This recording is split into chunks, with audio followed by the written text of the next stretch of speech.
All right, we'll have Coach make an opening remark, and then we'll take questions from the group. Good deal. Thank you all for being here. Proud to represent our university in the state of West Virginia. Excited to be a part of the new Big 12. 4 players we brought with us today. We have defensive lineman Sean Martin from Bluefield, West Virginia. Safety Aubrey Burks from Auburndale, Florida.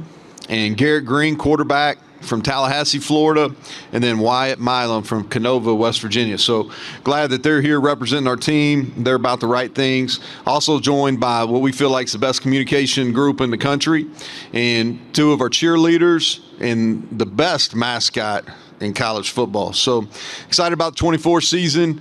Offensively, just real quick, we return one of the most dynamic playmakers in the country in Garrett Green. Return an offensive line that we're extremely proud of. Also have a tight end that led us in receiving in Cole Taylor. And then a really good 1-2 punch at running back in Jaheim White and C.J. Donaldson. And then a young receiving crew that we think is going to make a huge jump. And so excited about that group and what our potential is on offense. Defensively, we return most of our defensive line that was highly productive in sacks and TFLs and playing the run. A young linebacker group that we feel like is going to be much improved. And then secondary is kind of the question mark for us, and we went out and addressed that in the portal. And so looking forward to getting that group complete and working with them in fall camp. And then we return all our specialists, our snapper, our holder, our kicker, our punter. And so a lot returning from a group that won 9 games and finished off with a big win against North Carolina and Charlotte. And then we've got a challenging schedule. Open up with Penn State, and we'll have our hands full, but we're really looking forward to that contest. So with that, I'll open it up for questions. All right, again, raise your hand. We'll get you a handheld microphone. We'll go over here to the right side, second row in the middle.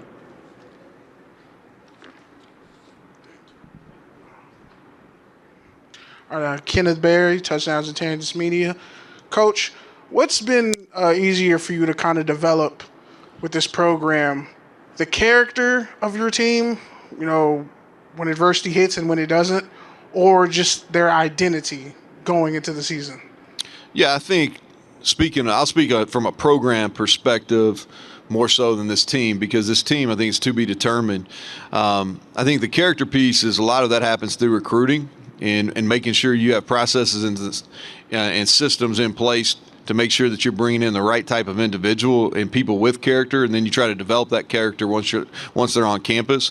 The identity piece for us is something that we've really spent a lot of time on really over the last 19 months of who we need to be successful at West Virginia.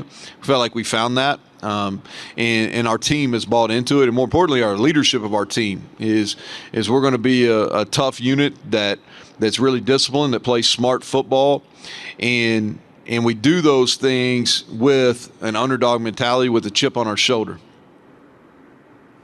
All right, we'll go to the left side, fifth row back in the middle. Marcus Trevino, Stillwater News Press. You mentioned the developing receiving core. What do you feel Jaden Bray could add to that? Well, Jaden, he scored a touchdown, as you know, from Stillwater. He scored a touchdown against us last year, so we felt once he went in the portal, we couldn't beat him, so we felt like we needed to get him on our team. But Jaden is really talented, and I thought he was slowed by injuries last year. He had a couple really big games.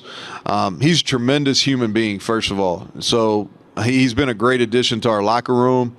Type of character he has, how he was raised, those are all real positives. And he's long, he can jump, and he can run. And so now for us is about getting that production from a week in and week out perspective. But I'm excited to coach him. He's been a joy since he got there in January. And I think he's sitting on really not just one but 2 quality high production years. All right, we'll go to the right side all the way in the back.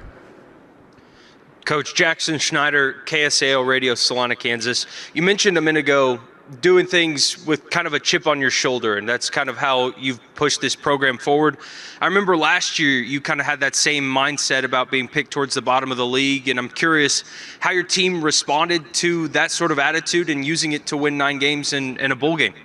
Yeah, there's no question. We rallied around that. And I set up here a year ago, and we were picked 14th, and I said we wouldn't be there, and our team proved me right. And I said that a year ago because I knew what we had on both fronts. To win in college football, you've got to be really talented at skill positions, and you got to have some difference makers there, but you've got to win the trenches, and you've got to win on your offense and defensive line. And I knew that we had those type of guys, and they were experienced and they had been productive. And so that is something we rallied around, that 14. And now it's similar. We're sitting here, we're coming off 9-4. I look at most of these preseason top 25. We're not in it. With a team that finished strong last year, that returns a lot of production, that has one of the most dynamic players in all of college football in Garrett Green. We were the number one Power 4 rushing offense in the country last year. And we're picked 7th in the league. And we're not in most of these preseason top 25. So I think there's a similar dynamic that works with this team too. And more importantly to me on a personal level, I believe some of our players are undervalued. Garrett Green, he's not getting talked about as much as some others, and his production speaks for itself. Wyatt Milam, we feel like he's as good or better than any offensive lineman in the country, and he's our starting left tackle. And I could go on and on. I just think some of our players are being undervalued as well. All right, well, on the right side, 4th row in the middle. Tyler Budge, CF Budge. Coach, you've got an early season game against Albany. That's sandwiched between 2 monster games. You've got the game versus Penn State. You've got the backyard brawl. What does it sort of take to mentally prepare a roster for a game like that against a team that was just in the FCS semis last year and is no joke of a program? Yeah. Well, first of all, I appreciate your knowledge of all of college football. And from a guy that finished his playing career at the FCS level, great amount of respect for that football. In Albany, when I was coaching at Sacred Heart, which was my first full-time job, we played them. So it's kind of full circle moment for me. And man, what they've done with their program is tremendous. They've really grown. And a national semifinalist last year. So we should have scheduled a little better, honestly, with our FCS opponent. But, I think the way you look at it is from our schedule perspective, I don't look at it from a whole standpoint. Other than travel and how we're going to handle some of those things. What I really pay attention to is how do we get ready each week. And so once that Penn State game's final, boom, you got to move on, and you move on to Albany, and then you get ready to play. Albany, I'm speaking like I'm South Georgia. Albany. All right, we'll go to the left side, 5th row. Yeah, Neal, Barry Trammell with the Tulsa World. That Penn State game has big ramifications. We're in a situation where the Big 12's fighting for establishing itself compared to the other 2 conferences. I know you got to beat the Nittany Lions for yourself, but how important is it for the conference if you or anybody else in the league can record a victory like that? Barry, I appreciate the introduction. Know who you are, but I appreciate that. Now I got to get used to the last piece. So congrats on the new gig. But no, I think the Penn State game is huge for us. That's a regional rivalry, which I know that you're very entrenched in the traditions. That's not a rivalry that's gone in West Virginia's favor very often, and so that's a great opportunity for us. It's the Fox noon kickoff. All their big noon show will be there, so we're fired up about that. Our fans will be ready for that too. I think we'll show really well on national television. But it's not just a big game for West Virginia. You're correct. It's a big game for our league, and it's an opportunity for our league in this new Big 12 without a couple schools that have been a part of the Big 12 for a long time in that first weekend on a marquee stage to show what kind of football that we play in this league. And so without a question, it's something if whether it's West Virginia or any other program in the Big 12 gets those kind of marquee wins, our brand will continue to grow. And then we've got to make some noise in the playoff. I think that, and Commissioner Yormark spoke about this yesterday, is we are the most competitive league. I would say we're the deepest football league in the entire country, but we've got to go. TCU had a nice run, but we've got to have more wins in the playoff once we get in. All right, we'll go back to the right side, halfway back on the aisle, center aisle. Coach Brown, Alex Blackburn, College Football Dogs. With your top 3 rushers returning,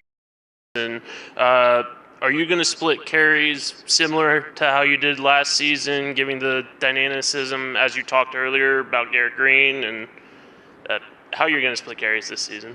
Yeah, so we'll continue. I think offensive football is about getting your best players to football any way possible, right? And so we have Jaheim White coming back, who I think is dynamic. He finished the year off really strong. And he's only going to be a sophomore. And so I think he's ready to take the next step and really be a premier player. C.J. Donaldson was kind of beat up last year. He's a big, powerful running back. I really think he'll go back and remind our fan base and college football fans across the country what he showed as a freshman in the type of potential he has. And then Garrett Green's an elite runner. We also have some receivers we get involved with too. Rodney Gallagher, who we used quite a bit last year. Day Farmer, we can use him. And so there'll be enough touches to go around, but that's part of the game plan. You got to figure out how to get your best people the ball and get them in a situation in space where they can make plays.